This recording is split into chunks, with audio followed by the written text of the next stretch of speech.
یہودیوں کی جو اللہ تبارک و تعالیٰ نے بے عملی کا ذکر کیا، وہ فرمایا نا کہ اتامرون الناس بالبر وتنسون انفسکم، لوگوں کو بھلائی کا حکم دیتے ہو خود بھول جاتے ہو اپنے آپ کو، وانتم تتلون الکتاب، حالانکہ تم تو کتاب پڑھتے ہو، کتاب کی تلاوت کرنے والے ہو، تو کیا تمہیں عقل نہیں ہے؟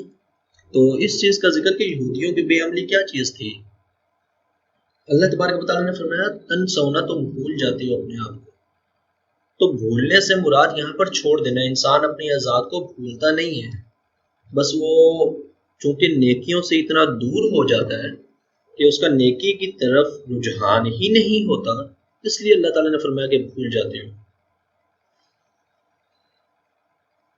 مثال کے طور پر آج کل کے زمانے میں بھی اگر ہم دیکھیں، نماز پڑھنی ہے فرض ہے، لیکن انسان چھوڑتا رہتا ہے چھوڑتا رہتا ہے چھوڑتا رہتا ہے، حتیٰ کہ ایک وقت یہ آتا ہے کہ اذان ہو رہی ہے اسے کوئی پرواہ نہیں ہے، ساتھ اٹھ کے ساتھ والا بندہ بھائی بہن کوئی اور نماز پڑھ رہا ہے، لیکن اس کو دیکھ کر بھی جو ہے نا وہ عقل نہیں آ رہی کہ بھائی میں بھی اٹھ کے نماز پڑھوں۔ تو اللہ تبارک و تعالیٰ نے فرمایا دوسروں کو بھلائی کا حکم دیتے ہو خود بھول جاتے ہو، خود نیکی پر عمل نہیں کرتے۔ تو یہاں پر پھر مفسرین کے اقوال بھی ہیں، یہ تو ہے مطلب لفظی تفسیر۔ امام طبری نے اپنی سند کے ساتھ روایت کیا کہ سعید بن جبیر رضی اللہ تعالیٰ عنہ بیان کرتے ہیں کہ حضرت عبداللہ بن عباس رضی اللہ تعالیٰ عنہ سے روایت ہے کہ تم لوگوں کو تورات کا عہد اور نبوت کے ساتھ کفر کرنے سے روکتے ہو، یعنی کہ تم لوگوں کو کہتے ہو کہ اللہ کی کتاب تورات پر پابند رہو، نبوت کا انکار نہ کرو، یعنی کہ جانتے ہو تم کہ نبی کا انکار نہیں کرنا چاہیے۔ یہودیوں سے خطاب ہو رہا ہے نا اصل میں تو، اور خود تم تورات میں کیے ہوئے عہد سے کفر کرتے ہو کہ تورات کے اندر تم سے وعدہ لیا گیا تھا کہ آخری نبی آئیں گے، کھجوروں والی سرزمین پر آئیں گے، مکہ سے مدینہ کی طرف ہجرت کریں گے، تم نے ان پر ایمان لانا ہے، اور لوگوں کو تو تم ساری زندگی منع کرتے رہے ہو کہ کفر نہیں کرنا، اللہ کی آیات کو نہیں جھٹلانا، جو چیز معلوم ہے دین کی اس کو چھپانا نہیں ہے، اب خود تم چھپا رہے ہو، میرے نبی کی اور میرے رسول کی تصدیق نہیں کرتے اور مجھ سے کیے ہوئے عہد کو توڑتے ہو، حالانکہ یہ احکامات تو تمہیں پہلے سے سمجھا دیا گیا تھا۔ اسی طرح حضرت عبداللہ بن عباس رضی اللہ تعالیٰ عنہ سے مروی ہے کہ آپ نے فرمایا تم لوگوں کو سیدنا محمد صلی اللہ علیہ وسلم کے دین میں داخل ہونے کا اور نماز پڑھنے کا حکم دیتے ہو، خود اس پر عمل نہیں کرتے، یعنی کہ ان میں سے کچھ لوگ ایسے تھے کہ یہودی جو بڑے بڑے راہب تھے، اگر کوئی ان سے آگے پوچھتا کہ اس نبی کے بارے میں بتائیں سچے ہیں یا نہیں ہے، تو انہیں کہہ دیتے کہ ہاں نبی سچے ہیں، مطلب مان رہے ہیں لیکن دین میں داخل نہیں ہو رہے۔ تو وہ حضرت عبداللہ بن عباس رضی اللہ تعالیٰ عنہ نے فرمایا کہ یہاں پر اللہ تبارک و تعالیٰ کی مراد یہ کہ جو اللہ تعالیٰ نے فرمایا کہ تم حق کو جانتے ہو، لوگوں کو تم بھلائی کا حکم بھی دیتے ہو، اور تم بول رہے ہو، کیا تمہیں عقل نہیں ہے؟ جانتے بھی ہو کہ سچی بات کیا ہے، سیدھی بات کیا ہے۔ اور پھر ایک اور روایت کہ تم لوگوں کو اللہ سے ڈرنے کا اور اس کی اطاعت کا حکم دیتے ہو، خود اس کی جو ہے نا وہ گناہ کرتے جا رہے ہو، معیشت کرتے جا رہے ہو، نافرمانی کرتے جا رہے ہو۔ اب اگر ہم اس آیت کو عموم میں لیں، ایک تو ہو گیا نا یہودیوں سے خطاب، وہ تو میں نے آپ کو 3 روایت بتا دی، لیکن جیسے میں نے آپ کو بتایا تھا اور اکثر بتاتا بھی رہتا ہوں کہ قرآن پاک کی ہر آیت کا اطلاق قیامت تک کے لیے ضرور ہے، یعنی کہ ہمارے لیے کوئی نہ کوئی سبق، کوئی نہ کوئی اس کا حاصل مقصد نتیجہ قیامت تک کے لیے ہے۔ محض کہانیاں یا سٹوری نہیں ہے کہ ایک کہانی کی بک پڑھ لی، اچھا ایسا ایسا ہوا تھا تو ختم۔ ہمارے لیے کیا ہے اس میں کہ اللہ تبارک و تعالیٰ نے اس طرف اشارہ فرمایا ہے کہ جو بے عمل ہے، علم ہے عمل نہیں کر رہا، تو اللہ تعالیٰ نے فرمایا کہ وہ بھی جو ہے نا وہ بے عقل ہے، اس کی طرف اشارہ کیا ہے۔ وہاں تم تدلون الکتاب افلا تعقلون، تمہیں عقل نہیں ہے، مطلب علم کے ہوتے ہوئے عمل نہیں کرتے۔ تو اس کے اوپر حدیث پاک ہے، امام ابن ابی شیبہ نے روایت کی، امام سیوطی نے بیان کیا، مفسرین نے اس کو اپنی کتب میں درج کیا کہ جنت میں کچھ لوگ دوزخیوں کو دیکھ کر کہیں گے، یعنی کہ ایسے لوگ ہوں گے جو خود تو جنت میں چلے گئے، لیکن بعض جب وہ اہل جہنم کو دیکھیں گے، کسی جہنم کی طرف جاتے ہوئے شخص کو دیکھیں گے تو اسے پوچھیں گے بھئی تم کیسے دوزخ میں جا رہے ہو، حالانکہ ہم تمہاری تعلیم پر عمل کر کر کے، تم سے سن سن کے، تمہیں پڑھ پڑھ کے، تمہاری کتابیں دیکھ کے ہم لوگ تو جنت میں چلے گئے، تو تم کیوں نہیں جا رہے؟ تو وہ کہیں گے کہ ہم کہتے تھے عمل نہیں کرتے تھے۔ اور یہ آج کے دور کی بہت بڑی جو ہے نا وہ بدقسمتی ہے، گھر سے شروع ہو جاتی ہے۔ ماں باپ ہیں، ناراض نہیں ہونا ذرا میری بات پہ، ماں باپ ہیں، اولاد کو کہیں کہ جھوٹ نہیں بولنا، لیکن اس کے سامنے بیٹھ کر، چھوٹے بچوں کے سامنے بیٹھ کر خود جھوٹ بول رہے ہوں گے۔ بچہ نفسیاتی تربیت تو ہوتی ہے نا بچے کی کچھ نہ کچھ عمل سے، ماں باپ کے اٹھنے بیٹھنے چلنے پھرنے، ان کے کھانے پینے، ان کے زبان سے، ہر چیز سے بچہ سیکھتا ہے۔ یہ تو اب جدید سائنس اور جدید نفسیات بھی اس چیز کو مانتی ہے، تسلیم کرتی ہے۔ آقا علیہ السلام نے بھی یہ فرمایا تھا، حدیث اس پر شاہد ہے۔ لیکن اگر ہم جدید نفسیات کو بھی دیکھیں تو مانتے ہیں کہ بھئی بچہ سیکھتا ہے، تو جب بچے کے سامنے بیٹھ کر اس کو جھوٹ کی تربیت کی جا رہی ہے، کہتے ہیں کہ نہیں بولنا، بچے کو ڈراتے ہیں، اگر گالی دی تو زبان پر گرم چمٹا لگا دیں گے، خود نہیں چھوڑنی۔ بچے کو کہنا ہے کہ نماز پڑھنی ہے، خود نہیں پڑھنی۔ بچے کو کہنا ہے کہ کسی کے بارے میں تم نے غلط بات نہیں کرنی، لیکن خود اس کے سامنے بیٹھ کے رشتہ داروں کی اور باقی دوسروں کی غیبت بھی ہو رہی ہے۔ تو یہ کام تو استغفر اللہ العظیم کہ مطلب ہر مسلمانوں کے ہر گھر میں یہ کام شروع ہو گئے، اور یہاں سے پھر چلتے جائیں اوپر تک چلے جائیں، ہر جگہ یہ کام ہو رہا ہے۔ دوسروں کو نصیحت کی جا رہی ہے، خود اس پہ عمل نہیں کیا جا رہا۔ دوسروں کو منع کر دیں گے، اور خود اگر ان کے ساتھ اگر بندہ ایک مہینہ گزار لے کسی شخص کے ساتھ، تو پھر یہی کہتا ہے کہ یہ صرف جو ہے نا میاں فصیحت ہی ہے، یا دوسروں کو نصیحت ہی کر سکتا ہے، خود اس کے پاس جو ہے نا وہ اپنا عمل کچھ بھی نہیں ہے۔ وہ حضور نے فرمایا کہ مطلب دوسرے ان کی باتوں پر عمل کر کے تو جنت میں چلے جائیں گے، خود وہ جہنم کی طرف جائیں گے۔ پھر آقا علیہ السلام نے فرمایا اس عالم کی مثال جو لوگوں کو خیر کی تعلیم دے، اس پر عمل نہ کرے، تو اس چراغ کی طرح ہے جو لوگوں کو روشنی دیتا ہے لیکن خود کو جلاتا رہتا ہے۔ مطلب جلا جلا کے جیسے چراغ جل رہا ہے، تکلیف ہے اس کو، لوگوں کو روشنی مل رہی ہے، خود اس کو کچھ بھی نہیں مل رہا، جل رہا ہے صرف۔ پھر حضور نے فرمایا کہ ایسا عالم جو عمل نہیں کرتا، اس کو قیامت کے دن لایا جائے گا، دوزخ میں ڈال دیا جائے گا، جس طرح گدھا چکی کے ساتھ گردش کرتا ہے۔ یہ جو پہلے دور کی وہ چکی، یا یوں سمجھنے کہ جیسے کنویں سے پانی نکالتے تھے کسی جانور وغیرہ کے ذریعے سے، یا پرانی وہ چکی چلتی تھی آٹا وغیرہ پیسنے کے لیے، تو گدھا یا کوئی جانور گھوم رہا ہے اس کے ارد گرد، تو حضور نے فرمایا جیسے وہ اس کے ارد گرد گردش کرتا ہے نا کوئی جانور، اس طرح اس کی انتڑیاں، یہ جو آنتیں ہیں، انسان کی وینز ہیں، یہ دوزخ میں گردش کر رہی ہوں گی۔ اس شخص کی جو دوسرے کو تو دین کی تبلیغ کر رہا ہے، خود اس پہ عمل نہیں کر رہا۔ اور یہ مثال یہ حضور کی حدیث ہر اس کے لیے ہے کہ جو کہیں بھی یہ کام کر رہا ہو، لازمی نہیں کہ کوئی بہت بڑے مقام پر بیٹھا ہے کہ شاید انہی کے لیے ہے۔ جیسے میں نے آپ کو بتایا کہ ہمارے تو گھروں سے ہی شروع ہو چکا ہے نا، بچوں کی تربیت سے لے کے پھر آگے جہاں تک چلتے جائیں، دوسرے کے کوئی غیر آ کے بیٹھے گا تو اس کے سامنے فوراً نیک ہو جائیں گے۔ اور ہم عام طور پہ بھی یہی ہوتا ہے کہ مہمان آئے بیٹھے ہیں، مسجد میں نماز پڑھ رہے ہیں، لوگ دیکھ رہے ہیں، تو رکعت لمبی ہو جاتی ہے نماز کی، بلکہ لوگوں کو بھی نصیحت کرتے ہیں نماز ایسا ایسا پڑھنی چاہیے۔ کبھی تنہائی میں نماز پڑھ رہے ہوں تو پھر شاید 4 رکعتیں جو وہ 1 منٹ میں پڑھ لیتے ہیں۔ تو یہی آقا علیہ السلام نے فرمایا۔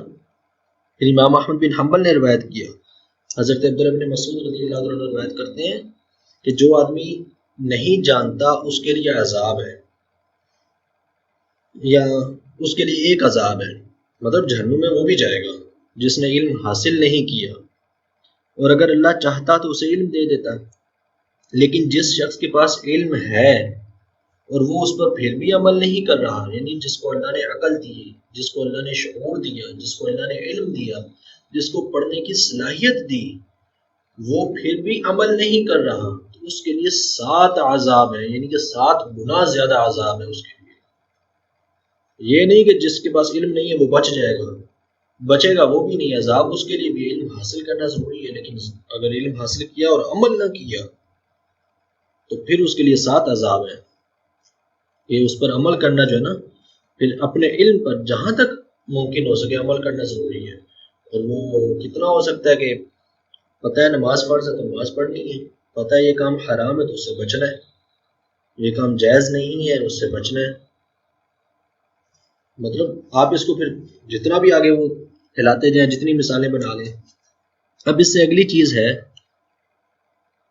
بے علم کا واعظ، تقریر، یا جیسے ہمارے ہاں آج کل لوگ جو ہلا کے مرید ہوتے ہیں تو ان کا شرعی حکم کیا ہے. میں نے کچھ روایات نکالی ہیں، پہلے تو میں آپ کو روایات سناتا ہوں کہ شاید اس ٹاپک میں میری باتیں تھوڑی زیادہ ہی سخت ہوں گی. یاد رکھیں کہ علم دین حاصل کرنا شرعاً واجب ہے. حضور نے فرمایا طلب العلم فریضۃ علی کل مسلم، ہر مسلمان پر علم حاصل کرنا فرض ہے. اس سے مراد وہ علم جو انسان کی ضروریات دین سے تعلق رکھتا ہو، وہ علم سیکھنا فرض ہے. نہیں سیکھا تو گناہ گار ہے. ضروریات دین کیا؟ نماز ہے، روزہ ہے، زکوٰۃ ہے، حج ہے. جو کام فرض ہوتا جائے گا. اگر حج فرض نہیں ہوا، ابھی تک اتنی اللہ نے دولت نہیں دی کہ حج فرض ہو، تو حج کا علم سیکھنا فرض نہیں ہے.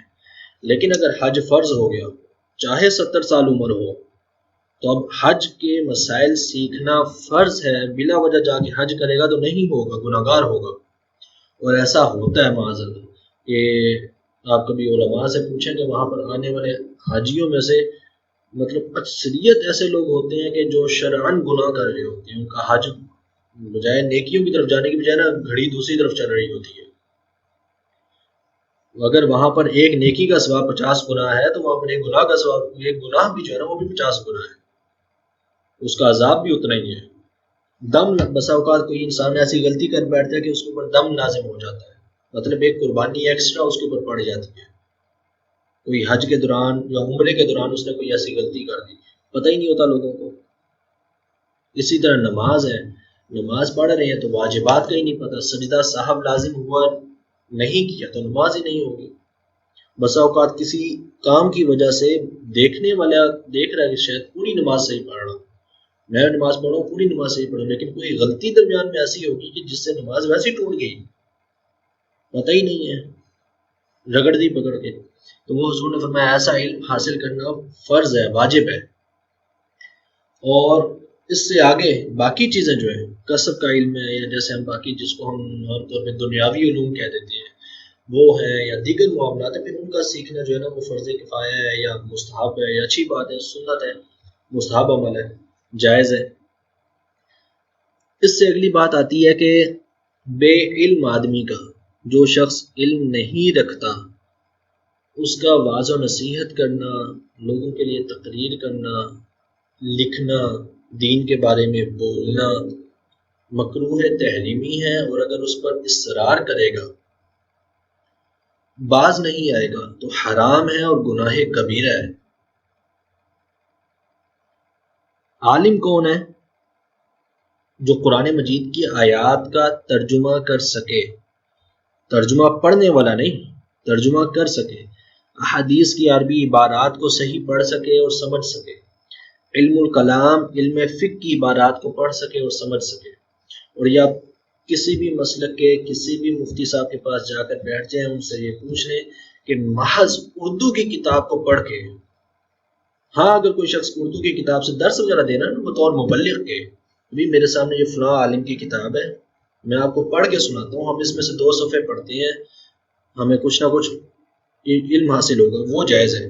لیکن کتابیں پڑھ کے اور اپنے آپ کو عالم شو کرنا، اردو کی کتابیں پڑھ کے، ترجمے کی کتابیں پڑھ کے، اردو سے مراد کوئی بھی ترجمے کی، اصل متن نہ دیکھا ہو قرآن اور حدیث کا، اصل عبارات کو پڑھ ہی نہ سکتا ہو، سمجھ نہ سکتا ہو، ایسے شخص کا مسائل بیان کرنا حرام، اور ایسے شخص سے پوچھنا بھی حرام اور گناہ ہے ایسے شخص سے. قرآن پاک کی آیت ہے، اللہ تبارک و تعالیٰ نے فرمایا وَتِلْكَ الْأَمْثَالُ نَضْرِبُهَا لِلنَّاسِ وَمَا يَعْقِلُهَا إِلَّا الْعَالِمُونَ. ہم ان مثالوں کو لوگوں کے لیے بیان کرتے ہیں اور ان کو سمجھے گا وہی إِلَّا الْعَالِمُونَ، جو صرف عالم ہوگا، علماء ہی سمجھیں گے، کوئی اور نہیں سمجھ سکتا ان چیزوں کو. اور اس کے اوپر مفسرین کی تفاسیر ہے باقاعدہ. اب کچھ میں آپ کو روایات بتا دیتا ہوں.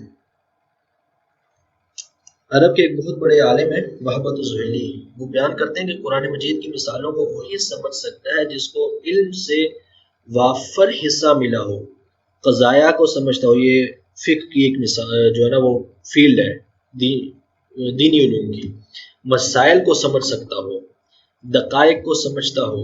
پھر امام اللہ علی قاری نے اسی حدیث کی شرح میں جو ہم نے روایت پڑھی ہے اس کے اندر وہ لکھتے ہیں، حضرت عبداللہ بن عباس رضی اللہ تعالیٰ عنہما نے فرمایا کہ جس شخص نے بغیر علم کے قرآن میں کچھ بیان کیا، من قال فی القرآن بغیر علم، جس نے قرآن میں قرآن کے بارے میں کوئی بھی رائے دی، کوئی چیز بیان کی بغیر علم کے، فَلْيَتَبَوَّ مَقْعَدَهُ مِنَ النَّارِ، اس کا ٹھکانہ جہنم ہے۔ اور پھر فرمایا آقا علیہ الصلوۃ والسلام نے حضور کی حدیث، من قال فی القرآن برأیہ، جس شخص نے قرآن کے بارے میں کوئی رائے قائم کی، مطلب اس نے بتایا بھائی دیکھیں جی قرآن پاک میں یہ لکھا ہوا ہے، فَأَصَابَ، وہ اگرچہ ٹھیک ہو، فقد اخطا، وہ پھر بھی گناہ گار ہے۔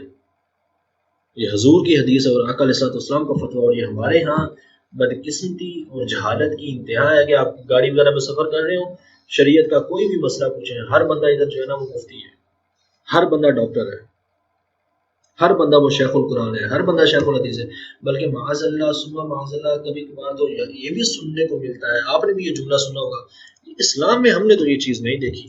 بھائی آپ نے کتنا اسلام پڑھ دی ہے، 1000 کتاب نہیں پڑھی ہوگی آپ نے دین کی، تو آپ نے دعویٰ کر دیا کہ یہ چیز تو بھائی ہم نے دیکھی نہیں اسلام میں کبھی۔ سینکڑوں احادیث ہوتی ہیں اس چیز پر، ساری احادیث کا انکار کر دیا پکڑ کے۔ میں نے جی پورا قرآن ترجمے کے ساتھ پڑھا ہے، مجھے تو یہ چیز نظر نہیں آئی۔ ارے بھی کیا قرآن کا صرف ایک ترجمہ ہی مقصد ہے؟ قرآن کی ہر آیت پر 4 اصولوں کا اطلاق ہوتا ہے، اشارت النص، عبارت النص، دلالت النص، اقتضاء النص۔ ہم جب کوئی مفسر بیٹھتا ہے، کوئی مسئلہ اخذ کرنا ہوتا ہے، 4 اصول سامنے آتے ہیں، ہر آیت سے 4 معنی نکل رہے ہوتے ہیں۔ ترجمہ تو صرف ایک برکت ہے، مجھے یہ کہہ دینا ترجمہ پڑھ کے ہم نے تو قرآن میں یہ چیز دیکھی نہیں، پتہ نہیں وہ ثابت ہو رہی ہو، اس کے اوپر سینکڑوں روایات موجود ہیں، تو آپ نے پورے دین کا انکار کر کے رکھ دیا۔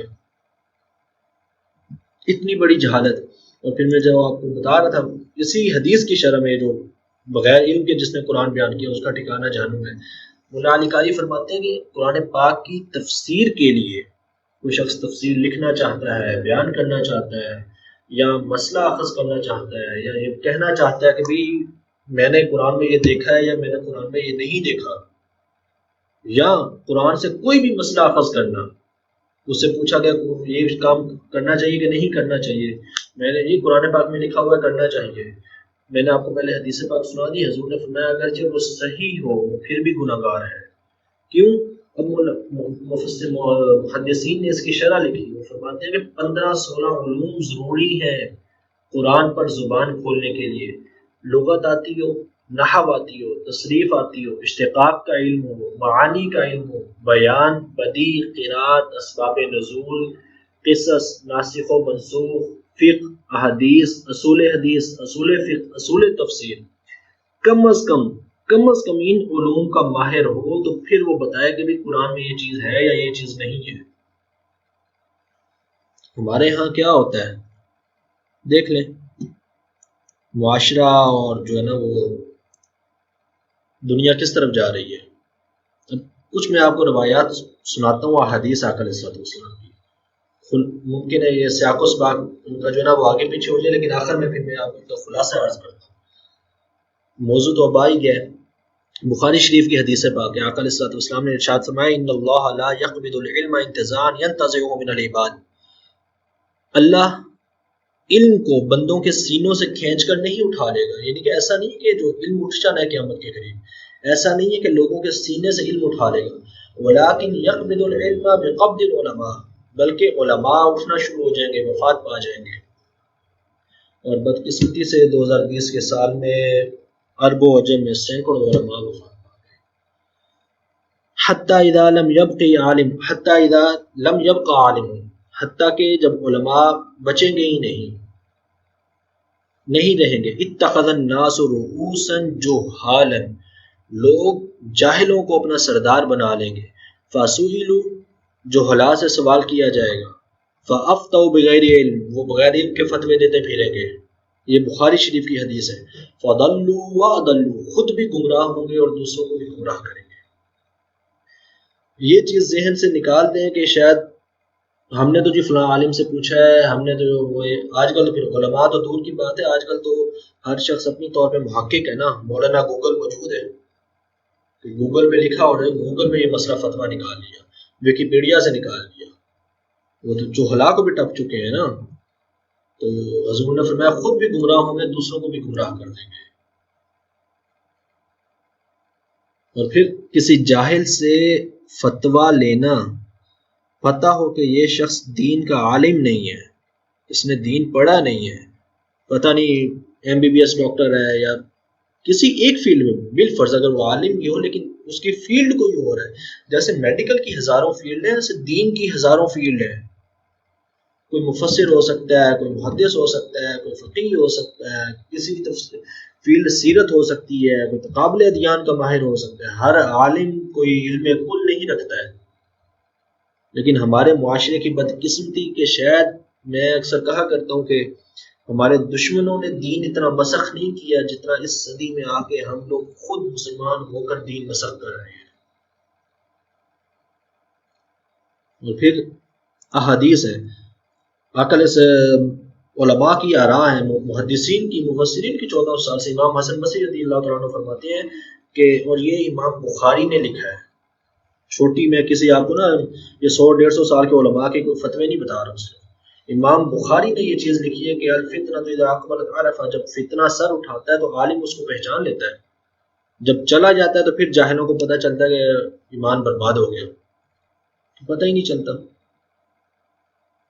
اور پھر قرآن پاک کے اندر بے شمار آیات ہیں، احادیث ہیں علماء سے مطلب اس چیز کی. اور پھر صحیح مسلم شریف کی احادیث ہیں. امام مسلم کی اگر آپ صحیح مسلم شریف سیاست تک اٹھائیں تو اس کے شروع میں امام مسلم نے مقدمہ باندھا ہے، مقدمہ لکھا ہے، اور اس کے اندر انہوں نے روایات لکھی ہیں. آقا علیہ الصلوۃ والسلام نے فرمایا کفا بالمرء کاذبا ان یحدث بكل ما سمع، کسی شخص کے جھوٹا ہونے کے لیے اتنا کافی ہے کہ وہ جو کچھ سنے اس کو بیان کر دے. اور ہمارے ہاں آج کل ایسا ہوتا ہے، جو کوئی روایت جہاں سے آتی ہے کوئی بندہ شیئر کرتا ہے، حتیٰ کہ یہ میسج 10 بندوں کو سینڈ کریں، نہیں تو آپ کو جو ہے نا فلاں عذاب نازل ہو جائے گا. معاذ دین کو یہ مذاق بنا کے رکھ دیا ہے. اور پھر آقا علیہ الصلوۃ والسلام کی حدیث ہے، حضور نے فرمایا سیکون فی آخر امتی اناس یحدثونکم ما لم تسمعوا انتم ولا آباؤکم فایاکم وایاہم. آخری دور میں میری امت میں ایسے لوگ آئیں گے جو تمہارے سامنے چیزیں بیان کریں گے، لم تسمعوا انتم ولا آباؤکم، جو تم نے بھی نہیں سنی ہوگی، تمہارے آبا نے بھی نہیں سنی ہوگی، جو علماء گزر گئے انہوں نے نہیں سنی ہوگی، بیان نہیں کی ہوگی کسی نے. فَإِيَّاكُمْ وَإِيَّاهُمْ، ان سے بچو، جس قدر بچ سکتے ہو ان سے بچو. اور پھر حضور نے فرمایا، اب آقا علیہ السلام کے الفاظ دیکھیے گا. حضرت ابو ہریرہ بیان کرتے ہیں قال رسول اللہ صلی اللہ علیہ وسلم یکون فی آخر الزمان، آخری زمانے میں کچھ لوگ ہوں گے دجالون کذابون، دجال اور کذاب ہوں گے. یاتونکم من الاحادیث بما لم تسمعوا انتم ولا آباؤکم، وہ تمہارے سامنے ایسی باتیں اور ایسی حدیثیں لائیں گے جو تم نے سنی نہیں ہوگی، پڑھی نہیں ہوگی. فایاکم وایاہم، ان سے بچ کے رہنا. لا یضلونکم ولا یفتنونکم، ورنہ تمہیں بھی گمراہ کر دیں گے اور فتنے میں ڈال دیں گے. اور ہمارے ہاں تو یہ چیز آسان سی ہے کہ مطلب کسی بندے نے مشہور ہونا ہوتا ہے نا، وہ آتا ہے یوٹیوب پہ بیٹھتا ہے اور جو کوئی علاب شراب بکتا ہے اور پھر کہہ دیتا ہے 1400 سال میں تو شاید علماء کو یا محدثین کو دین سمجھ آیا ہی نہیں ہے. پتہ نہیں کون کون جو ہے نا دین دیکھا تک نہیں ہے. جس شخص نے، ہم نے سر درد کی دوائی لینی ہوتی ہے ڈاکٹر ڈھونڈتے ہیں اچھے سے اچھا، لیکن دین کے معاملے میں وہ شخص ہمارے لیے حجت ہے جس نے دین دیکھا نہیں ہے، جس نے دین کے اندر عمر نہیں گزاری. حضرت عمر رضی اللہ تعالیٰ عنہ بیان کرتے ہیں، عبداللہ ابن عمر رضی اللہ تعالیٰ عنہ بیان کرتے ہیں، میں نے سورہ بقرہ کے شروع میں آپ کو یہ روایات سنائی تھی کہ وہ فرماتے ہیں کہ میں نے سورہ بقرہ سیکھنے میں 20 سال لگائے ہیں. تو کیا ہے دین اتنا آسان ہو گیا آج کل کے زمانے میں؟ کوئی شخص اٹھے اور اردو کی کتابیں پڑھے اور ترجمہ پڑھے اور جناب والا چینل بنائے اور پھر جو ہے نا وہ علماء پر، مفسرین پر، صحابہ پر، ائمہ پر جو پیچھے کچھ بیان ہو چکا، وہ کسی کو بھی دین سمجھ نہیں آیا. یہ جو ہے نا 14ویں صدی کے ڈنگر ان کو دین سمجھ آ گیا بس، اور ہماری عوام ان کو سن رہی ہے. مان رہی ہے، اور پھر کہتے ہیں کہ ہم کیا کریں جی، ہمیں تو بتایا انہوں نے، میں نے آپ کو حدیث پاک سنا دی، یہ چیز حجت نہیں ہوگی، گناہ ہے اور حرام ہے، جہنم ہے۔ آقا علیہ الصلوۃ والسلام نے فرمایا یہ تمہیں جہنم کی طرف لے کر جائے گی، ایسی چیزیں، ایسے لوگوں سے دین سننا۔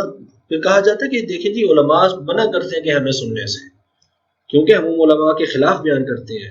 ہمارے ہاں یہ فتنہ بھی تو ہے نا کہ ایک سوچ بنا دی گئی، ایک نظریہ بنا دیا گیا کہ یہ جو علماء ہیں یا مولوی ہیں یہ تو پتہ نہیں دقیانوس ہیں، ان کو تو چھوڑ دیا جائے نا، وہ جو پینٹ کوٹ والا ہوگا یا کوئی صحافی ہوگا یا کوئی MBBS ڈاکٹر ہوگا یا کوئی انجینئر ہوگا، وہ اگر دین بیان کرے گا تو وہ دین ٹھیک ہے۔ دین کو نفرت پسند بنا دیا گیا۔ کسی شخص کو دیکھیں گے داڑھی میں، امامے میں یا قمیص شلوار میں، وہ بہت جو ہے نا وہ پرانے زمانے کا لگتا ہے۔ کوئی بندہ جو ہے وہ MBBS کر کے اگر دین بیان کر رہا ہوگا تو وہ بہت اچھا ہے۔ ہم لوگ آخر دین کے معاملے میں اتنے لاپرواہ کیوں ہیں؟ ہم کسی انجینئر سے جا کے دوائی نہیں لیتے، ہم کسی صحافی سے جا کے میڈیکل کی بات نہیں پوچھتے، ہم کسی MBBS والے سے جا کے تجزیہ نگاری نہیں کرواتے، صحافی نہیں بناتے اس کو۔ تو دین کو ہم نے اتنا مظلوم کیوں کر دیا ہے، کہ اتنا ظلم دین پر کیوں شروع کر دیا ہے کہ کوئی شخص بھی اٹھتا ہے، وہ اٹھ کے دین کے بارے میں زبان کھول دیتا ہے، اور وہ جب دوسروں کے خلاف بولتا ہے، دین کے خلاف بولتا ہے، ہم سمجھتے نہیں ہیں، ہم کہتے ہیں واہ واہ واہ، دین تو بیان اسی شخص نے کیا ہے نا۔ اور ایسا ہو رہا ہے یوٹیوب پہ آج کل، بہت سارے چینل بنے ہوئے ہیں، لوگ کرتے ہیں، بیٹھتے ہیں۔ اب حضرت خباب بن ارت رضی اللہ تعالیٰ عنہ بیان کرتے ہیں، مصنف ابن ابی شیبہ کی، یہ بھی حدیث کے اندر سے بیان کر رہا ہوں۔ وہ کہتے ہیں را ابن عند قاص، انہوں نے اپنے ایک بیٹے کو اسی طرح کے ایک شخص کے پاس دیکھا۔ فلما رجع اتزر واخذ الصوت، جب وہ واپس آیا بیٹا تو انہوں نے کوڑا لے کے اس کو مارنا شروع کر دیا اور کہا کہ مع الامالکہ، مالکہ کے ساتھ بیٹھے ہوئے تھے، ھذا قرن قد طرا، یہ بدعتی ہیں، دین گھڑنے والے لوگ ہیں۔ اور پھر محدثین نے فرمایا، عبد الرحمن بن یزید بن جابر رضی اللہ تعالیٰ عنہ بیان کرتے ہیں، لا یؤخذ العلم الا عمن شہد له بالطلب، جس شخص کے بارے میں یہ یقین نہ ہو کہ اس نے فلاں جگہ سے علم دین حاصل کیا ہے، اس سے علم حاصل کرنا ہی حرام ہے، اس سے دین کا مسئلہ پوچھنا ہی حرام ہے۔ حضرت عبداللہ ابن عباس رضی اللہ تعالیٰ عنہ حضور کے صحابی ہیں، وہ فرماتے ہیں لا یزال الناس بخیر ما اخذ العلم عن اکابرهم وامنائهم وعلمائهم، لوگ ہمیشہ خیر پر رہیں گے جب تک اپنے بڑوں سے، علماء سے علم حاصل کریں گے۔ فاذا اخذوا من صغارهم وشرارهم هلك، جب وہ اپنے چھوٹوں سے اور شریر لوگوں سے جنہوں نے دین پڑھا نہیں ہوگا ان سے حاصل کرنے لگیں گے، ہلاک ہو جائیں گے، تباہ و برباد ہو جائیں گے پھر۔ اور ہمارے ہاں پھر معاشرے میں یہی کچھ ہی اور ہے، مطلب ہم نے دین کو جو ہے نا وہ انتہائی مسنون بنا کے رکھ دیا کہ جس شخص کا بھی دل کرتا ہے وہ اٹھتا ہے اور دین کے بارے میں زبان کھول لیتا ہے، اور ہم اس کی بات کو تسلیم بھی کر لیتے ہیں۔ ہمارے نزدیک دین کی تو معاذ اللہ کوئی اہمیت ہی نہیں رہی نا، خربوزہ لیں گے تو سون کے لیں گے، دین کوئی بھی بیان کرتا بھی ہے۔ امام مسلم نے مقدمہ کے اندر لکھی ہے روایت کے، فرمایا ان ھذا العلم دین فانظروا عمن تاخذون دینکم، یہ جو دین ہے نا یہ بہت بڑی دولت ہے۔ یہ انہوں نے تو خاص علم حدیث کے بارے میں لکھا کہ جو علم حدیث کا حصہ ہے یہ دین کا ایک حصہ ہے، تو دیکھا کرو فانظروا عمن تاخذون دینکم، تو غور کرو کہ تم اپنا دین کس شخص سے سیکھ رہے ہو۔ یہ عام انسان پر فرض ہے۔ میں نے آپ کو پہلے روایت سنائی آقا علیہ الصلوۃ والسلام کی کہ حضور نے فرمایا لوگ جو حالات سے سوال پوچھیں گے خود بھی گمراہ ہوں گے، وہ جاہل دوسروں کو بھی گمراہ کریں گے۔ یہ نہیں کہ بھئی میں نے تو فلاں شخص سے پوچھا تھا، فلاں داڑھی والے سے پوچھ لیا تھا، فلاں مولوی صاحب سے پوچھ لیا تھا، یا فلاں ڈاکٹر سے پوچھ لیا تھا، اس نے مجھے یہ مسئلہ بتایا تو مسئلے پر عمل کرنا شروع کر دیا۔ یہ دین میں حجت نہیں ہے، بلکہ دنیا کے کسی بھی علم کی فیلڈ میں یہ حجت نہیں ہوتا۔ آپ کو صحافی کے اپنے صحافت کا مسئلہ پوچھنا ہوگا تو صحافی سے جا کے پوچھیں گے۔ تو میری یہ آپ کو نصیحت ہے کہ دین کو اتنا مظلوم نہ بنائیں، دین پر اتنا ظلم کبھی نہ کریں، اور ایسے لوگوں کو نہ سنیں۔ یہ حضور کی حدیث ہے، یہ کوئی مولویانہ بات نہیں ہے کہ بھئی گمراہ ایسے لوگوں کو نہ سنیں آپ کو گمراہ کر دیں گے، یہ حضور کی حدیث ہے۔ حضور نے منع کیا کہ ایسا شخص جس کے علم کی سند ہی نہیں ہے اس کو نہیں سننا ہے تم نے. کیوں نہیں؟ وہ لوگ کہتے ہیں سنیں تو صحیح، ہم کیا بیان کر رہے ہیں، میں کیوں سنیں؟ اور کاش اگر آج اسلامی حکومت ہوتی، اسلامی حکمران ہوتے، تو ایسے لوگوں کے لیے سزا تھی. یا فقہ کی کتابیں پڑھے تو علماء نے لکھا ہے کہ ایسا شخص جو صاحب علم نہ ہو اور لوگوں کو مسئلے بتاتا پھرے، اس کو ایسی سخت سزا دینی چاہیے کہ وہ لوگوں کے لیے عبرت بن جائے. یہ اسلامی قانون کا ایک حصہ تھا. اور پھر علماء نے لکھا کہ اگر کوئی شخص بیٹھ کر کتابیں خود سے پڑھتا ہو، مطلب عربی سیکھ لی یا اردو سیکھ لی یا کتابیں پڑھنی شروع کر دیں، تو کیا اس کو عالم مان لیں گے؟ امام نووی نے فرمایا شرح صحیح مسلم کے، مسلم شریف کی انہوں نے شرح لکھی ہے، بہت بڑے امام محدث ہیں. وہ کہتے ہیں کوئی شخص 10 20 100 کتابیں پڑھ لے تو اس کے لیے بھی جائز نہیں ہے کہ وہ لوگوں کو مسئلہ بتاتا پھرے. کیوں؟ کہ اس کو پتہ ہی نہیں ہوگا کہ اس میں سے کون سا قول ضعیف ہے، کون سا صحیح ہے، کس قول کی تقلید کرنی ہے، کس کی نہیں کرنی ہے، کس قول کی حیثیت کیا ہے، ناسخ ہے، منسوخ ہے، نہیں ہے، کیا ہے، وہ نہیں جانے گا کچھ بھی. اور ہمارے ہاں یہ کچھ آج کل ہو رہا ہے. کیا نہیں ہو رہا دیکھ لیں. حضرت عمر رضی اللہ تعالیٰ عنہ بیان کرتے ہیں، خلیفہ راشد ہیں، آقا علیہ الصلوۃ والسلام کے صحابی ہیں، فرماتے ہیں جس شخص کو اس کی قوم نے فقہ کی وجہ سے امیر بنایا، اس میں اس کی بھی حیات ہے، لوگوں کی بھی حیات ہے. یعنی کہ جو بندہ دین کو جانتا ہو نا، لوگ اس سے مسئلہ پوچھیں، اس کو اپنا امیر بنا لیں، سربراہ بنا لیں، اس میں لوگوں کے لیے بھی بھلائی ہے، اس شخص کے لیے بھی بھلائی ہے. اور جس شخص کو اس کی قوم نے بغیر فقہ کے، بغیر دین کے امیر بنا لیا، لوگوں کی بھی ہلاکت ہے، قوم کی بھی ہلاکت ہے. حضرت علی رضی اللہ تعالیٰ عنہ کی روایت ہے، مولا علی فرماتے ہیں کہ وہ مسجد میں داخل ہوئے. اب یہ آج کا واقعہ نہیں ہے، یہ کوئی آج کا عالم یا کسی مسئلہ کا شخص بیان نہیں کر رہا، صحابہ کا دور ہے، تابعین کا دور ہے. حضرت علی رضی اللہ تعالیٰ عنہ مسجد میں داخل ہوئے، دیکھا ایک شخص جو ہے نا وہ بیان کر رہا ہے، لوگوں کو ڈرا رہا ہے.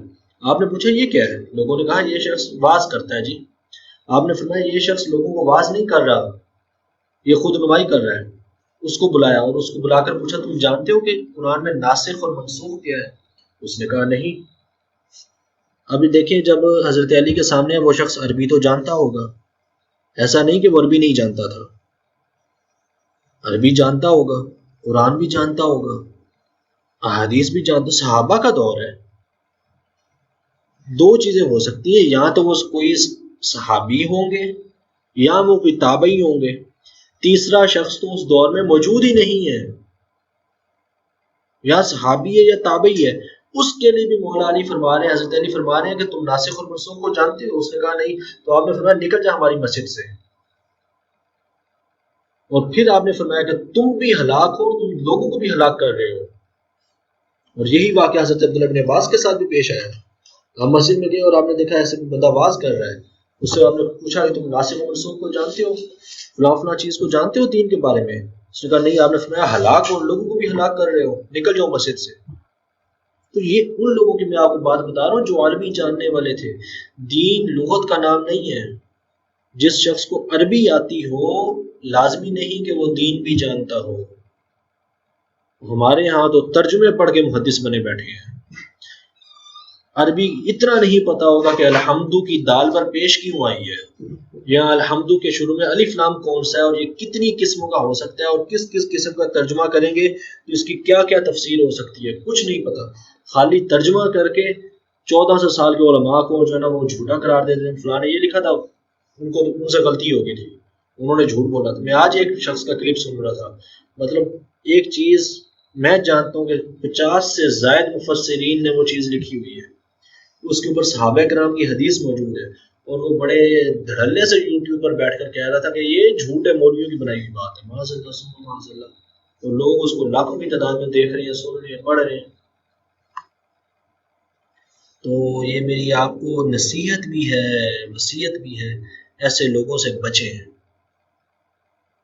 جیسے آپ میڈیکل کا چھوٹا سا آپریشن ہو نا اپینڈکس کا، تو کبھی بھی گھر میں کتابیں لا کے رکھ کے اور اوزار لا کے رکھ کے، اللہ تعالیٰ سب کو محفوظ رکھے، بھائی کو، بہن کو، بیٹے کو، اولاد کو، ماں باپ کو، کسی کو ہو جائے، ہم ڈاکٹر کے پاس لے کر جاتے ہیں، ایسا نہیں کرتے کہ یار کہ میں اپنے بہن بھائیوں کی جتنی ڈاکٹر کیئر کرے گا میں اس سے زیادہ کیئر کر سکتا ہوں، مجھے زیادہ احساس ہے، لیکن میں کبھی بھی ایسا نہیں کروں گا بھی کتابیں لے آؤں اور اوزار لے آؤں، میڈیکل کی کتاب دیکھوں کہ آپریشن کر دوں. پریکٹس نہیں ہے. بلکہ ہم تو دوسرے ڈاکٹر کے پاس بھی نہیں جاتے. اپینڈکس کا آپریشن کروانا ہوگا تو وہی سرجن ڈھونڈیں گے. اور دین ہم نے ایسے لوگوں کے ہاتھ میں دے دیا کہ حضور نے ان کو دجال کہا ہے، حضور نے ان کو کذاب کہا ہے. اور پھر بدقسمتی یہ کہ ہم نے ایسے لوگوں کو پیر بنا دیا. میں پیروں کا انکار نہیں کر رہا، میں بلکہ آپ کو روایات سناتا ہوں. پیروں کا انکار بھی نہیں کر رہا، علماء کا انکار بھی نہیں کر رہا، لیکن پیر ڈنگر نہیں ہو سکتے، پیر جاہل نہیں ہو سکتے. پیر فارسی زبان کا لفظ ہے.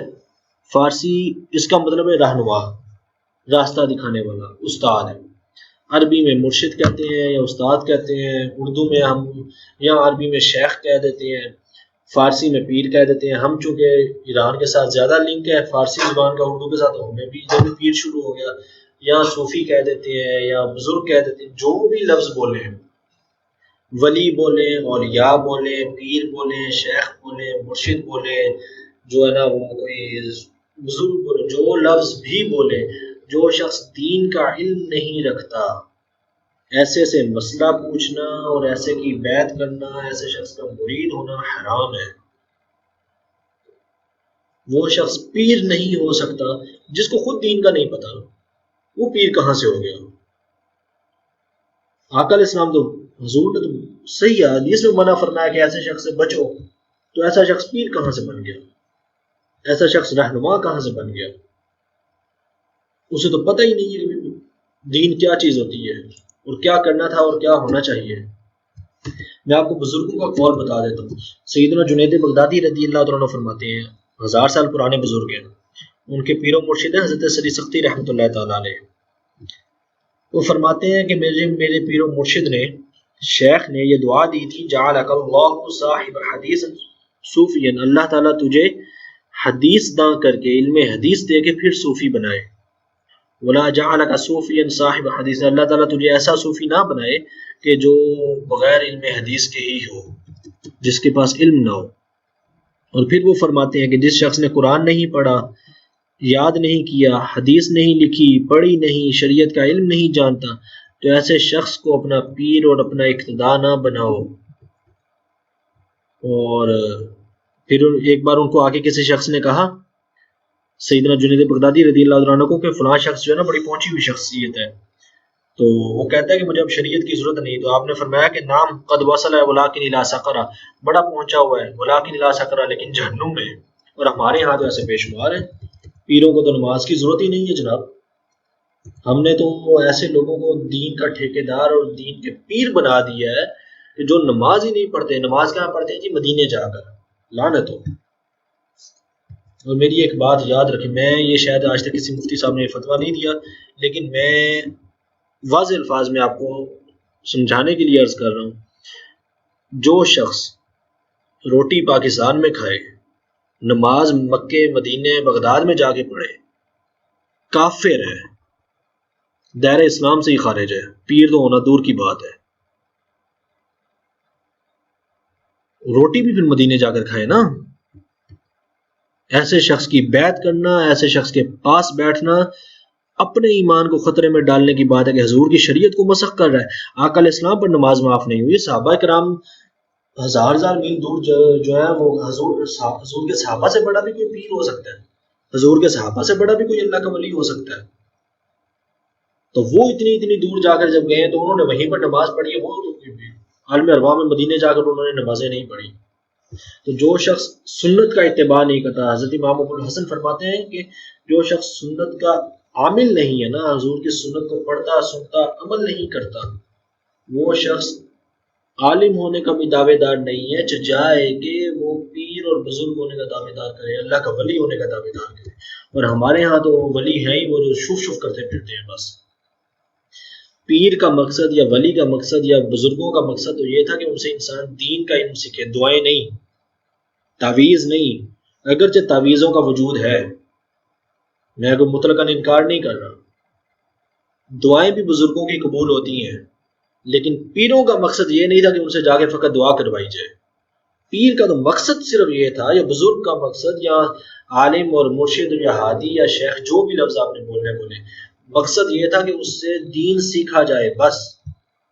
تو جو شخص خود دین نہیں عمل نہیں کر رہا، اس کی نظر سامنے والے کی جیب پہ ہوتی ہے، مرید کے جو ہے نا وہ پیسوں پر ہوتی ہے، وہ تو ابھی آپ کی جیب سے باہر نہیں نکلا، اللہ نے اس کو سجدہ کرنے کی توفیق نہیں دی ہوئی، اس کو علم تک نہیں دیا رب نے، تو وہ عالم کہاں سے ہو گیا؟ یاد رکھیں ایک چیز، چھوٹا سا ایک مسئلہ میں آپ کو بیان کروں۔ آقا علیہ الصلوۃ والسلام کی احادیث سے، فقہا سے آپ یہ مسئلہ پوچھیں، مرد کے لیے ایک وقت میں 2 انگوٹھیاں پہننی جائز نہیں ہے۔ مرد ایک وقت میں، ہاں 1000 انگوٹھیاں ہوں بے شک، لیکن پہن ایک ہی سکتا ہے، 2 نہیں۔ اور سونے کی انگوٹھی بھی نہیں پہن سکتا، حرام ہے۔ صرف چاندی کی انگوٹھی پہنے گا، خاص مقدار کی 4.5 ماشے کی، وہ بھی ایک نگینے والی، 2 نگینے والی نہیں پہن سکتا۔ فقہا کہ ہاں یہ مسئلہ موجود ہے اور اس پہ کوئی اختلاف نہیں ہے۔ جس نے 2 انگوٹھیاں ایک وقت میں پہنی ہوئی ہیں وہ حرام کام کا مرتکب ہو رہا ہے۔ یہاں اگر حرام نہیں کہتے تو مکروہ تحریمی تو ہے ہی ہے۔ اور میں نے آپ کو پہلے بھی بتایا، پچھلی کلاس میں بھی شاید عرض کیا تھا کہ مکروہ تحریمی پر انسان اگر گناہ صغیرہ پر اصرار کرے نا، اس کو لگاتار کرے، تو وہ گناہ کبیرہ بن جاتا ہے۔ تو جو شخص اپنے ہاتھوں کی 5 انگلیوں میں 20 انگوٹھیاں پہنے بیٹھا ہے، وہ تو خود حرام کا مرتکب ہو رہا ہے۔ وہ اللہ کے دین کا ولی کہاں سے ہو گیا؟ اللہ کے دین کا عالم کہاں سے ہو گیا؟ وہ دوسرے کو کیا دین کی تبلیغ کرے گا؟ تو خدا را ایسے لوگوں سے بچے، نہ سوشل میڈیا پہ اور نہ زندگی میں۔ اور ہماری اکثر بہنیں میں نے کہیں پڑھی لکھی بھی دیکھی ہیں، وہ حاملوں کے پاس اور ٹوٹکوں کے پاس، اور وہ جو ہے وہ تویز گنڈے اور پتہ نہیں کیا پھکے شکے مروانے جاتے ہیں، موری حاضریاں ہوتی ہیں۔ کفر ہیں ایسی چیزیں، کفر۔ علم غیب صرف اللہ کے پاس ہے، میں نے آپ کو پہلے بھی عرض کیا تھا، صرف اللہ کے پاس ہے، اللہ کی عطا سے انبیاء کے پاس ہے بس۔ کوئی غیب کی خبر نہیں دے سکتا، کوئی آپ کو نہیں بتا سکتا کہ یہ جادو کس نے کروایا ہوا ہے۔ اگر کوئی کہے نا یہ جادو فلاں شخص نے کرایا ہے، خالہ نے کرایا ہے، مامی نے، پھوپھی نے کروایا ہے، اس کو ذرا کہیں کہ مجھے صرف یہ بتا دو میرے بٹوے میں اس وقت کیا کیا ہے، وہ نہیں بتا سکے گا۔ جادو کا بتا دیں گے کس کس نے کروایا ہوا۔ کفر ہے ایسے لوگوں سے دین کے بارے میں بھی پوچھنا۔ تو بچیں ایسے لوگوں سے، ایسے علماء سے، ایسے پیروں سے۔ اور ہمارے یہاں تو 99% پیر جو بنے بیٹھے ہیں، یہ تو دائرہ اسلام واجب القتل ہے، دائرہ اسلام سے بھی خارج ہے۔ تو خلاصہ یہی ہے میری، یہ جو جتنی آپ کو روایات سنائی ہیں، آقا علیہ السلام نے فرمایا کہ قرآن کے بارے میں بات کرے یا کوئی فتویٰ ایسا دے جو بغیر علم کے فتویٰ دے۔ حضور کی حدیث ہے کہ آقا علیہ السلام نے فرمایا من افتی بغیر علم کان اثم علی من افتاہ، جو بغیر علم کے فتویٰ دے گا گناہگار ہوگا، اس کا ٹھکانہ جہنم ہے۔ اور ایسے لوگوں سے پوچھنے کے بارے میں نے آپ کو پہلے حدیث سنائی صحیح بخاری کی کہ گمراہ ہو جائیں گے لوگ۔ اور ہمارے ہاں تو میرے خیال سے کافی یہ سمجھ گئے ہوں گے آپ کہ بچنا چاہیے ایسے لوگوں سے، اور دین کے بارے میں تھوڑی جو ہے نا وہ حیا پیدا کرنی چاہیے کہ ہم دین کس شخص سے سیکھ رہے ہیں، آیا کہ وہ دین کا اہل بھی ہے یا نہیں ہے، کس شخص کو ہم سن رہے ہیں بیٹھ کے ٹی وی پر، کس شخص کو ہم سن رہے ہیں یوٹیوب پر، کس کی تحریر پڑھ رہے ہیں، کس کو دیکھ رہے ہیں، کیا چیز شیئر کر رہے ہیں دین سمجھ کے۔ ہمارے ہاں تو وہ دین سمجھ کے پتہ نہیں کیا کچھ جھوٹی روایات بھری پڑی ہیں۔ میں نے ایک سلسلہ شروع کیا، چھوٹا سا سلسلہ موضوع روایات، من گھڑت روایات کا، تو کئی احباب پھر پوچھتے رہتے ہیں یار یہ تو بڑی مشہور چیز ہے، بڑے لوگوں سے سنی ہوئی ہے۔ سوشل میڈیا پر تو شاید کوئی 10% چیزیں سچ ہوں گی، دین کے بارے میں 90% بکواسیات ہیں، جھوٹ گھڑا ہوا ہے قرآن کے بارے میں بھی، آقا علیہ السلام کی ذات کے بارے میں بھی۔ اور ہمارے بیچارے مسلمان وہ پھر اسی چیز کو حضور کی حدیث سمجھ کے جو ہے نا وہ شیئر کر رہے ہوتے ہیں، وہ شاید سمجھ رہے ہوتے ہیں ہم بڑا ثواب کما رہے ہیں، الٹا شاید میٹر دوسری طرف کا چل رہا ہوتا ہے، ثواب کا تو نہیں ہوتا۔ اور پھر حضرت علی کے بارے میں تو بے شمار جھوٹ گھڑا ہوا ہے نا، جس کو جس چیز کی کوئی شعر لکھنا ہو، اس شعر کی دلیل نہ ہو تو نیچے علامہ اقبال کا نام، کوئی قول لکھنا ہو، اس قول کی دلیل نہ ہو تو نیچے حضرت علی کا نام۔ یہ آسان سا کلیہ بنایا ہوا ہے ہمارے پاکستانیوں نے. بچیں ایسے لوگوں سے، ورنہ دین ضائع ہو جائے گا. عقل اسلام کی احادیث ہیں، صحیح بخاری صحیح مسلم آپ اپنے موبائل میں ڈاؤن لوڈ کر لیں، اس میں کتاب الفتن دیکھ لیں، احادیث موجود ہوں گی. جو مطلب فتن سے مراد جو قیامت کی نشانیوں کے ابواب ہیں، اس میں احادیث موجود ہوں گی. یہ کہ لوگ، انسان کھڑا ہوا ہوگا تو دائرہ اسلام مسلمان ہوگا، بیٹھے گا تو دائرہ اسلام سے خارج ہو چکا ہوگا. یہ فتویٰ نہیں ہے، حضور کی حدیث ہے. کیوں؟ اسی لیے کہ اسے پتہ ہی نہیں ہے کہ میں کیا کر رہا ہوں. جاہلوں سے علم سیکھے گا، کفریہ چیزیں دیکھے گا. اور ہمارے گھر میں تو آج کل پھر وہ میڈیا اور ٹی وی اور اس میں فلمیں ڈرامے تو موجود ہیں. کہیں اللہ کا مذاق اڑایا جا رہا ہے، کہیں فرشتوں کا مذاق اڑایا جا رہا ہے، کہیں قرآن کے احکامات کا مذاق اڑایا جا رہا ہے، کہیں حضور کی حدیث کا مذاق اڑایا جا رہا ہے، کہیں دین کو جو ہے نا وہ دقیانوس اور پرانے زمانے کا کہا جا رہا ہے. تو ایمان سب سے، میں کہا کرتا ہوں کہ کوئی انسان دین سے بہت جلد خارج نہیں ہوتا، لیکن کسی ایک نقطے کے برابر غلطی سے وہ دین سے خارج بھی ہو جاتا ہے. چھوٹی سی ایسی غلطی کر دی جو ضروریات دین کے خلاف تھی، تو حضور کی حدیث کے مطابق، کسی میں نہیں ہے بریلویوں کا فتویٰ یا دیوبندیوں کا نہیں، حدیث میں نے آپ کا بخاری مسلم کی نکال کے پڑھتے ہیں، دائرہ اسلام سے ہی خارج ہو جائے گا. پڑھتا رہے، نمازیں پڑھتا رہے. روایات میں آتا ہے کہ ایک وقت آئے گا، حضور نے فرمایا ایک وقت آئے گا کہ لوگ نکاح کریں گے لیکن زنا کریں گے. کیوں؟ پتہ ہی نہیں ہوگا کہ نکاح ٹوٹ چکا ہے. دائرہ اسلام سے جب ایک بندہ خارج ہو گیا، مسلمان ہی نہ رہا وہ حقیقتاً، تو اس کا نکاح کہاں سے رہا؟ صحابہ، فقہا، یہ مسئلہ فقہ کی کتابوں میں موجود ہے کہ انسان جب ایسا کوئی مسئلہ ہو جائے تو اس پر لازم ہے کہ وہ تجدید نکاح کرے. تو ہمارے ہاں تو پھر وہ پتہ ہی نہیں ہوتا نا کیا ہو رہا ہے کیا نہیں ہو رہا ہے. دین تو ہمارے ہاں وہ ایک خربوزے جتنی حیثیت بھی نہیں رکھتا کہ ہم سن کے اس کو لے لیں کہ کس سے لے لیں. اور پھر پیر جو بنائے ہوئے ہیں، جو عامل بنائے ہوئے ہیں، جو بیٹھے ہوئے ہیں، تو ان کی تو شکلیں ایسی ہیں کہ انسان قتل کر دے ان کو، لیکن دین کا ٹھیکیدار بنے ہوئے ہیں. پھر بہرحال آگے چلتے ہیں. میرے خیال سے کافی سمجھ گئے ہوں گے آپ میں کیا کہنا چاہتا ہوں. اگلی آیت ہی اللہ تبارک و تعالیٰ نے فرمایا صبر اور نماز کے ذریعے سے مدد حاصل کرو. نماز کا چیپٹر میں ابھی چھوڑ رہا ہوں، پہلے بھی چھوڑا تھا. آگے جب نماز کا ذکر آئے گا تو وہاں پر ہم نماز کو تفصیل سے دیکھیں گے، اس کے واجبات بھی، سنتیں، مستحبات، باقی مسائل. صبر کسی تنگی، کسی چیز میں تنگی کو روکنے کو کہتے ہیں. مطلب یہ کہ کسی چیز پر کوئی پریشانی کو برداشت کرنا، نفس کو عقل اور شریعت کے مطابق گزارنا، یا مطلب انسان کی جو خواہشات ہیں، جو نفس ہے، جو انسان کی عقل ہے، اس کو شریعت کے تحت کر لینا صبر کہلاتا ہے. اس کو یوں سمجھ لیں، اللہ تبارک و تعالیٰ محفوظ رکھے، سلامت رکھے، لیکن اگر کوئی فوت نہیں ہوئی، یہ موقع ہے صبر کا. آقا علیہ السلام کے شہزادے فوت ہوئے، حضرت ابراہیم.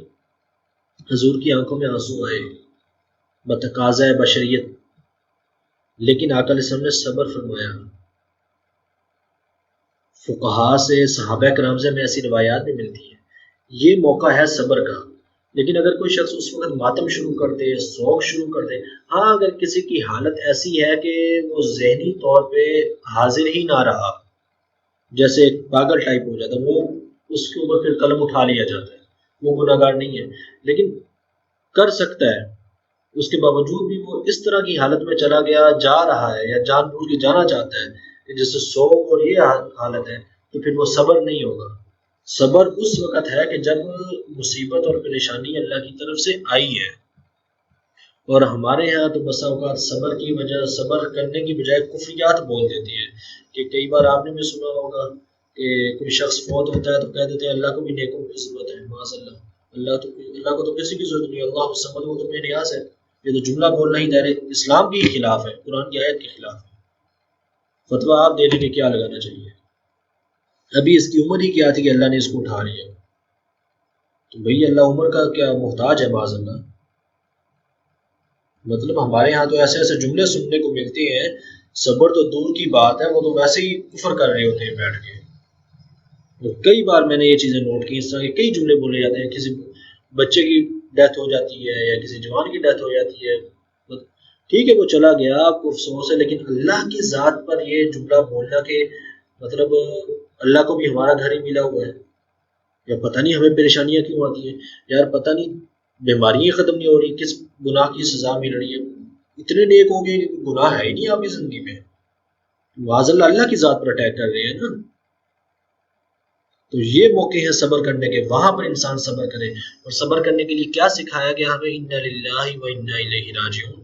صحابہ کرام اور صحابیات فرماتی ہیں کہ اگر کوئی چراغ بھی بجھ جاتا تھا نا، جیسے آج کل ہمارے زمانے میں بجلی چلی جاتی ہے تو وہ چراغ بجھ جاتا تھا، وہ فرماتے تھے کہ انا للہ و انا الیہ راجعون۔ یہ بہترین کلمہ ہے صبر کے لیے، یہ صبر ہے۔ اگر اس وقت حرام کاموں میں پڑ گئے تو وہ فسق ہے اور گناہ ہے۔ اسی طرح کوئی شخص غریب ہے، اس کے پاس زیادہ دولت نہیں ہے، پیسہ کم ہے، اس پر قناعت کرنا صبر ہے۔ اگر اس پر قناعت نہیں کر رہا، قناعت سے مراد یہ ہے کہ جو کھا رہا ہے اس پر اللہ کا شکر ادا کرے، اس پر ہرس نہ رکھے کہ یار لوگ فلاں کو یہ ملا ہوا۔ ہاں اگر انسان جائز طریقے سے پیسہ کمانے کی کوشش کرتا ہے تو یہ جائز ہے، سنت ہے، مستحب ہے، اس میں کوئی حرج نہیں ہے، مالدار ہونے میں کوئی حرج نہیں ہے۔ سیدنا عثمان غنی رضی اللہ عنہ اتنے مالدار ہیں کہ آج تک سعودی عرب میں ان کا بینک اکاؤنٹ چلتا آ رہا ہے، آپ یہ نیٹ پہ سرچ کر سکتے ہیں، آج تک ان کا صدقہ جاریہ چلتا آ رہا ہے، مالدار ہونے میں حرج نہیں ہے۔ لیکن جب اللہ تبارک و تعالیٰ نے دولت کم دی یا کسی وجہ سے دولت چلی گئی ہاتھ سے، اس وقت اگر صبر نہ کیا، اس وقت اگر قناعت نہ کی تو پھر وہ گناہ ہے، پھر اس کا مطلب ہے صبر ہاتھ سے چھوٹ گیا۔ اور پھر حضرت عمر رضی اللہ عنہ فرماتے ہیں صبر کی دو قسمیں ہیں، مصیبت کے وقت صبر اچھا ہے، اور اس سے بھی اچھا صبر اللہ کے محارم سے صبر کرنا، یعنی کہ انسان کا اپنے نفس کو حرام کاموں سے روکنا، یہ بھی صبر میں آتا ہے۔ ذرا دیکھیں کہ ہمارے لیے اللہ نے کتنی نیکیاں رکھی ہیں، بہانہ بنایا ہے نیکیوں کا، صرف بہانہ۔ نماز پڑھ رہے نیکی ہے، لیکن نیت ہے کہ یار میں نے کبھی ساری زندگی شراب نہیں پینی، اگرچہ پینے کا موقع ہی نہیں ملا پھر بھی نہ پینے کا ثواب مل جائے گا۔ بہانے سے اللہ تبارک و تعالیٰ تو ہمیں بہانے سے نیکیاں دے رہا ہے۔ میں نے ساری زندگی کبھی برائی نہیں کرنی، فلاں حرام کام نہیں کرنا، بالفرض اگر موقع ہی نہ ملا تو پھر بھی اجر ہے اس پر، تو میں نے اپنے نفس کو اس حرام کام سے بچانے کے لیے عہد کیا ہوا ہے۔ آقا علیہ السلام نے فرمایا صبر کی تین قسمیں ہیں، مصیبت پہ صبر کرنا، اطاعت پہ صبر کرنا، اور گناہ سے صبر کرنا، یعنی کہ انسان گناہ نہ کرے۔ اور بالفرض اگر گناہ سامنے موجود ہو، شراب پی سکتا ہو، غلط کام کر سکتا ہو، دکاندار، ہمارے یہاں تو ہوتا ہے کہ دکاندار نہیں دیکھ رہا تو چیز اٹھا لے کھا لیتے ہیں، ویسے ہی کسی کی ریڑھی پر جاتے ہیں تو وہ بیچارہ پہلے غریب ہوتا ہے، اس سے کلو کھجورے لیں گے، 4 کھجورے ویسے ہی کھا جائیں گے، صبح سے لے کے شام تک جب 4 کھجورے کھاتے ہیں لوگ، تو اس کی تو 2 کلو کھجورے لوگ ویسے ہی کھا جائیں گے۔ کیا وہ 4 کے کھجورے جو کہ کھاتے ہیں یا انگور کے دانے اٹھائے کھا لیتے ہیں؟ اور ہمارے یہاں اکثر مرد یہ کرتے ہیں، ریڑھی والے کے پاس کھڑے ہوں گے، اس سے کلو، وہ بیچارہ کیا منع کر سکتا ہے، غریب بندہ ہے، اس سے کلو انگور لیے، ساتھ 4-5 دانے اٹھا کے منہ میں ڈالیے، ارے بھائی کیوں حرام کھا رہے ہو؟ تو حرام سے بچنا، حرام کام سے اپنے آپ کو روکنا، یہ بھی صبر ہے اور اس پر بھی اجر ہے۔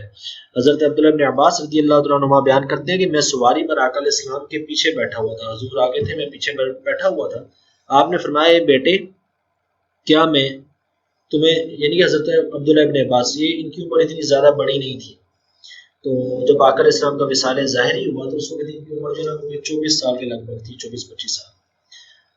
تو حضور نے فرمایا، صحابی ہے یہ بہرحال، اے بیٹے کیا میں تم کو ایسے کلمات نہ سکھاؤں جن سے اللہ تمہیں نفع دے، برکت دے؟ میں نے کہا کیوں نہیں؟ تو آقا علیہ السلام نے فرمایا کہ اللہ کو یاد رکھو، اللہ تمہیں یاد رکھے گا، اللہ کو یاد رکھو، اس کو اپنے سامنے پاؤ گے، اللہ تعالیٰ کو آسانی میں یاد رکھو، وہ تمہیں مشکل میں یاد رکھے گا۔ حضور کی ذرا حدیث سنیں، میں دوبارہ شروع کر رہا ہوں۔ آپ نے فرمایا، حضور نے فرمایا اللہ کو یاد رکھو، وہ تمہیں یاد رکھے گا، اللہ کو یاد رکھو، تم اس کو اپنے سامنے پاؤ گے، اللہ کو آسانی میں یاد رکھو، وہ تم کو مشکل میں یاد رکھے گا، جان لو کہ جو مصیبت تمہیں پہنچی ہے وہ تم سے ٹلنے والی نہیں تھی، اور جو مصیبت تم سے ٹل گئی ہے وہ تمہیں پہنچنے والی نہیں تھی۔ یعنی کہ جو کچھ اللہ کے ہاتھ میں ہے، اللہ نے تمہیں جس چیز کے دینے کا ارادہ نہیں کیا، ساری مخلوق بھی جمع ہو کے تمہیں وہ نہیں دے سکتی، اور جو چیز اللہ تمہیں دینا چاہے تو سب مل کر اسے روک نہیں سکتے۔ قیامت تک کی تمام باتیں لکھ کر قلم خشک ہو گیا ہے۔ جب تم سوال کرو تو اللہ سے سوال کرو، مدد چاہو تو اللہ سے مدد چاہو، جب تم کسی کا دامن پکڑو تو اللہ کا دامن پکڑو، شکر کرتے رہو، اللہ کے لیے عمل کرو، جان لو کہ ناگوار چیز پر صبر کرنے میں خیر کثیر ہے، بہت زیادہ خیر ہے ناگوار چیز پر صبر کرنے میں۔ جو چیز انسان کو پسند نہیں آئی، کوئی پریشانی آ گئی، کوئی ایکسیڈنٹ ہو گیا، کہیں سے مطلب کوئی رشتہ وغیرہ تھا وہ ختم ہو گیا، مطلب کوئی بھی کسی طرح کی چیز ہو سکتی ہے، کوئی دوست یار بچھڑ گیا، کسی کی ڈیتھ ہو گئی، ناگوار چیز پر صبر کرنے میں خیر کثیر ہے۔ ہونا تو تھا لیکن اب صبر کریں۔ صبر کے ساتھ نصرت ہے، تکلیف کے ساتھ کشادگی ہے، مشکل کے ساتھ آسانی ہے۔ امام بہقی روایت کرتے ہیں، پھر آقا علیہ السلام نے فرمایا کہ اس کے لیے خوشی ہے جس کو اللہ تعالیٰ نے بقدر حاجت رزق دیا اور اس نے اس پر صبر کیا۔ جس کے پاس بس تھوڑا رزق ہے، بس اپنی روٹی کھا لیتا ہے لیکن پھر بھی رب کا شکر کرتا ہے، تو آقا علیہ السلام نے اس کو مبارکباد دی ہے، اس کے لیے خوشی کا اظہار فرمایا ہے حضور نے، مالداروں کے لیے نہیں۔ مالدار کے پاس تو پیسہ ہے۔ پھر آقا علیہ السلام نے فرمایا جو مسلمان لوگوں سے مل جل کر رہتا ہے، ان کی ایذا پر صبر کرتا ہے، لوگوں سے پریشان کرتے ہیں صبر کرتا ہے، وہ اس مسلمان سے بہتر ہے جو لوگوں سے مل کر نہیں رہتا اور ان کی ایذا پر صبر نہیں کرتا۔ لوگوں سے کٹ جانا بہتری کی نشانی نہیں ہے، لوگوں کے ساتھ ملے، پریشانیاں ملتی ہیں، اس پریشانی پر صبر کرے، تو حضور نے فرمایا وہ بہتر ہے۔ پھر حضرت انس، بس میں تھوڑی دیر میں ختم کرتا ہوں کلاس۔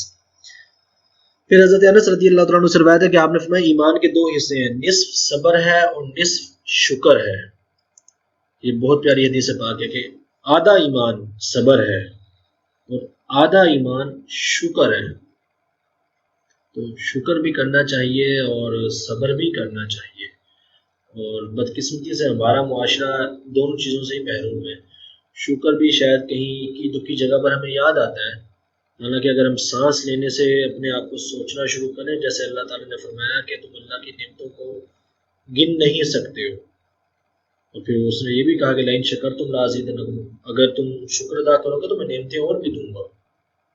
تو اگر ہم اللہ کی نعمتوں کو صرف گننا شروع کر دیں، اللہ کے احسانات کو، آپ ایک کام ذرا تصور کریں، ایک باکس لے لیں، روزانہ صرف ایک اچھی بات جو آپ کے اوپر اللہ کی نعمت ہے، بہن بھائی ہیں، رشتہ دار ہیں، سہولیات ملی ہوئی ہیں، کھانا کھا رہے ہیں، سانس لے رہے ہیں، آنکھیں، ناک، پاؤں، ٹانگیں، سب کچھ پورا ہے، ایک ایک پرچی اس میں ڈالتے رہے تو ذرا دیکھیں کہ مہینے کے بعد کتنی نعمتیں نکلتی ہیں، اور ہم نے کبھی ان پر شکر ادا ہی نہیں کیا۔